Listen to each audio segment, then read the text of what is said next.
नमस्कार, मी डॉक्टर ज्ञानेश्वर पवार. आज आपण सूक्ष्म अध्यापन म्हणजे मायक्रो टीचिंग म्हणजे काय आपण समजून घेणार आहोत.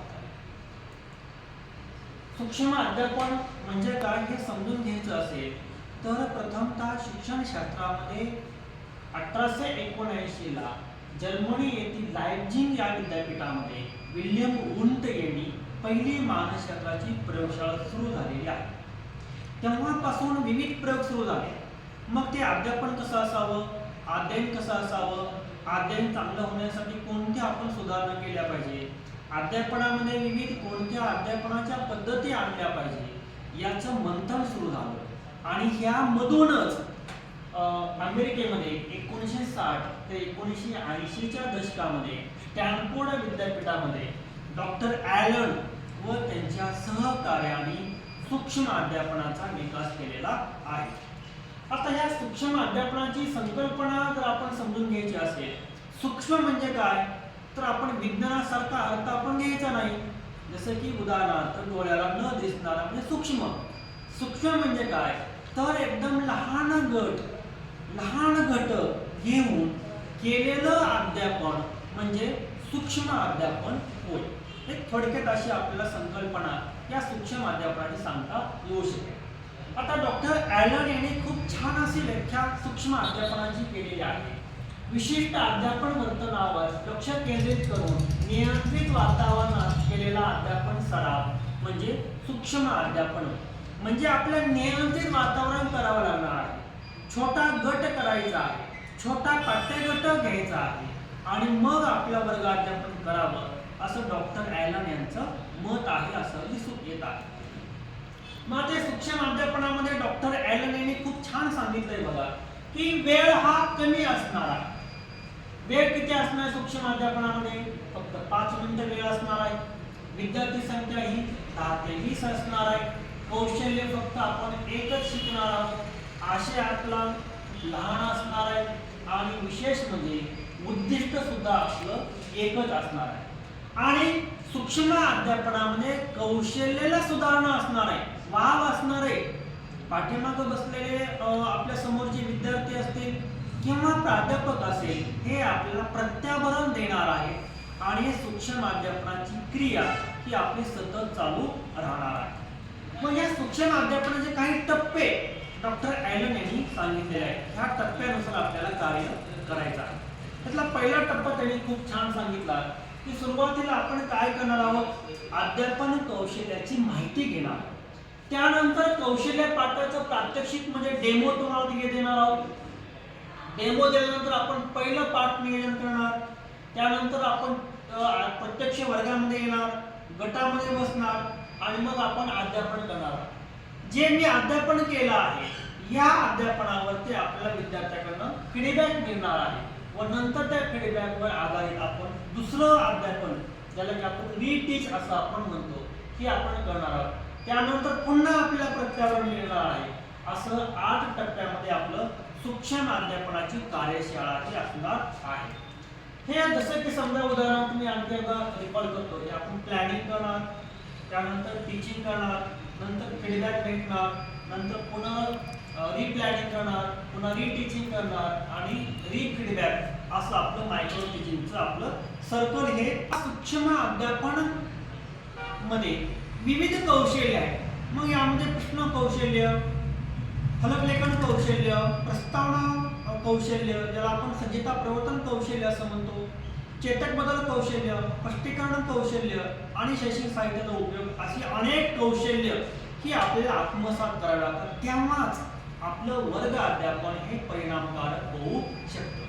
मग हे वर्ग अध्यापन आपलं परिणामकारक होण्यासाठी, विद्यार्थ्याच्या अवधान आपल्याकडे खेचून घेण्यासाठी, विद्यार्थी केंद्रित आपलं वर्ग अध्यापन करण्यासाठी ही विविध कौशल्य आपल्याला आत्मसात करून घ्यायची आहे. त्यातलं आपण पहिलं कौशल्य समजून घेणार आहोत ते म्हणजे प्रश्न कौशल्य, त्याला आपण क्वेश्चनिंग स्किल असं आपण म्हणतो. मग हे प्रश्न कौशल्य म्हणजे काय तर आपण प्रश्न कौशल्याच्या माध्यमामधून या प्रश्न कौशल्याचा वापर करून शिक्षक आणि विद्यार्थ्यांमध्ये द्विमार्गी आपण संप्रेषण करणार आहोत. म्हणजे शिक्षक विद्यार्थ्याला प्रश्न विचारणार आहे, विद्यार्थी शिक्षकाला उत्तर देणार आहे आणि विद्यार्थी पुन्हा शिक्षकाला प्रश्न विचारणार आहे. असं आपलं द्विमार्गी संप्रेषण यामध्ये होणार आहे. आता या प्रश्न कौशल्याचे दोन मुख्य प्रकार पडतात. त्यातला पहिला प्रकार आहे तो म्हणजे बद्ध किंवा निम्नस्तरीय प्रश्न. आता बद्ध म्हणजे निम्नस्तरीय प्रश्न म्हणजे काय, तर थोडक्यात तुम्हाला सांगायचं असेल तर आपल्याला एखादी माहिती आठवणे, माहिती ओळखणे, एखादी घटना, प्रसंग, वस्तू किंवा संकल्पना यांचे वर्णन करता येणे. उदाहरणार्थ स्मरणशक्तीवर आधारित असणाऱ्या प्रश्नाला आपण बद्ध प्रश्न म्हणतो. एक एक्झाम्पल जर घ्यायचं म्हणलं तर 5 अधिक 5 म्हणजे किती, या स्वरूपात जर आपण प्रश्न विचारला तर त्याला आपण बद्ध प्रश्न असं म्हणतो. दुसरा प्रकार आहे मुक्त व श्रेष्ठ प्रश्न, की ज्या प्रश्नामध्ये विद्यार्थ्याच्या मनाला, विचाराला, कल्पनेला वाव दिला जातो. अशा स्वरूपाचे जे प्रश्न आपण विचारतो त्या प्रश्नाला आपण मुक्त प्रश्न असं आपण म्हणणार आहोत. मग आता या प्रश्न कौशल्याच्या अध्यापनामधलं काय स्थान आहे, काय हेतू आहे, हे खूप महत्त्वाचं आहे, विद्यार्थ्याला समजणं अत्यंत आवश्यक आहे.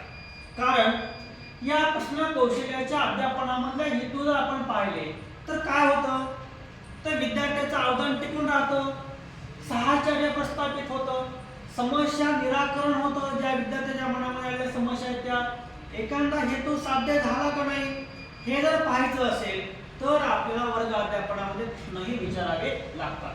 पाठामध्ये जिज्ञासा निर्माण करता येते, कुतूहल निर्माण करता येतं, आपला एखादा पाठ मनोरंजक करता येतो आणि विद्यार्थी सक्रिय पाठामध्ये सहभागी करून घेता येतात. आणि सक्रिय जेव्हा विद्यार्थी पाठामध्ये सहभागी होतो तेव्हा आपण जे टीचिंग मुलांना करतो ते अतिशय परिणामकारक होऊ शकतं आणि परिणामकारक करण्याच्या अनुषंगानं आपल्याला या प्रश्न कौशल्याचा वापर करणं अत्यंत आवश्यक आहे. आणि विद्यार्थी मित्रांनो, खूप महत्त्वाचं म्हणजे नवशिक्षक शिक्षकाला जर वर्ग व्यवस्थापन आणि वर्ग नियंत्रण जर करायचं असेल तरी सुद्धा त्याला या प्रश्न कौशल्याचा शस्त्र म्हणून तुम्हाला वापर करता येऊ शकणार आहे.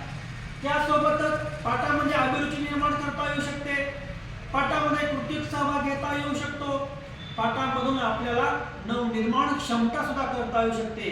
असे अनेक हेतू या सूक्ष्म अध्यापनातील कौशल्याच्या अनुषंगाने प्रश्न कौशल्याचे आहेत. हे सर्वांनी अतिशय काळजीपूर्वक समजून घ्यायचे आहे. आता मग या प्रश्न कौशल्याचे काय निकष आहेत, तर हे प्रश्न कौशल्याच्या निकषामध्ये प्रश्न रचना कशी असावी हा एक महत्त्वाचा निकष आहे. त्याचे काय उपनिकष पण आहेत.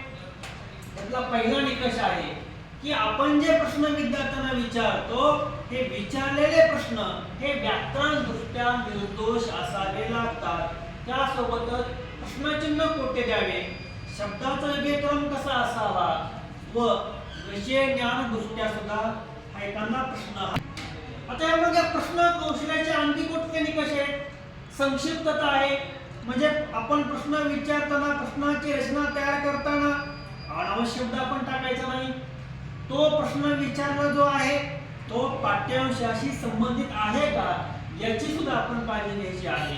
जो प्रश्न विचारला आहे तो प्रश्न ढोबळ नसावा, एका प्रश्नामध्ये एकच संकल्पना असावी.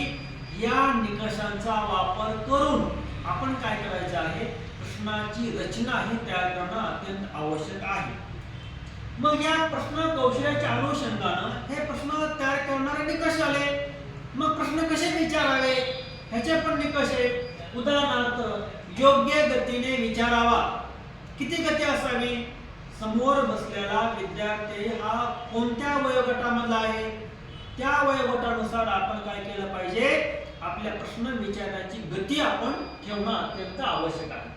प्रश्न विचारताना आपण अडकळत विचारायचं नाही, स्पष्ट मोठ्या आवाजामध्ये विचारायचा आणि प्रश्न विचारल्यानंतर विद्यार्थ्यांना आपण योग्य वेळ द्यायचा आहे त्या प्रश्नाचं उत्तर देण्यासाठी. त्यासोबत सर्व वर्गाला उद्देशून प्रश्न विचारायचा आहे, सर्वांना समान संधी द्यायची आहे व जी मी प्रश्न विचारलेले आहेत हे प्रश्न आपण पूर्ण वाक्यामध्ये विचारणं अत्यंत आवश्यक आहे. या विविध निकषांचा जर आपण वापर केला तर या प्रश्न कौशल्याचा आपण एक शस्त्र म्हणून आपण वापर करू. कौशल्याच्या अनुषंगाने जर आपण आणखी विचार केला तर आपण एक समजून घेतलं, प्रश्नाची रचना कशी करावी, प्रश्न कसे विचारावे, हेही आणखी आपण समजून घ्यायचं आहे की प्रश्न कसे विचारायचे आहे. त्यासोबतच या प्रश्न विचारत असताना आपण काही अनावश्यक घटक पण जे येतात, तर विद्यार्थी मित्रांनो अशा प्रकारे आजच्या आपण वर्ग अध्यापनामध्ये सूक्ष्म अध्यापन म्हणजे काय, सूक्ष्म अध्यापनाचं वर्ग अध्यापनामध्ये कोणतं स्थान आहे. सूक्ष्म अध्यापन हे एक प्रकारचं शस्त्र आहे. जर तुम्हाला विद्यार्थ्याच्या मनामधला शिक्षक बनायचं असेल तर तुम्हाला सूक्ष्म अध्यापनाचं तंत्र हे समजून घ्यावंच लागणार आहे आणि हे घेतल्याशिवाय तुम्हाला परिणामकारक वर्ग अध्यापन करणार नाही. त्याच्यामधलं आपण प्रश्न कौशल्य समजून घेतलेलं आहे. या प्रश्न कौशल्याचा आपण आपल्या भावी वर्ग अध्यापनामध्ये खूप चांगला वापर करतात अशी मी आज अपेक्षा करतो व या ठिकाणी थांबतो. धन्यवाद.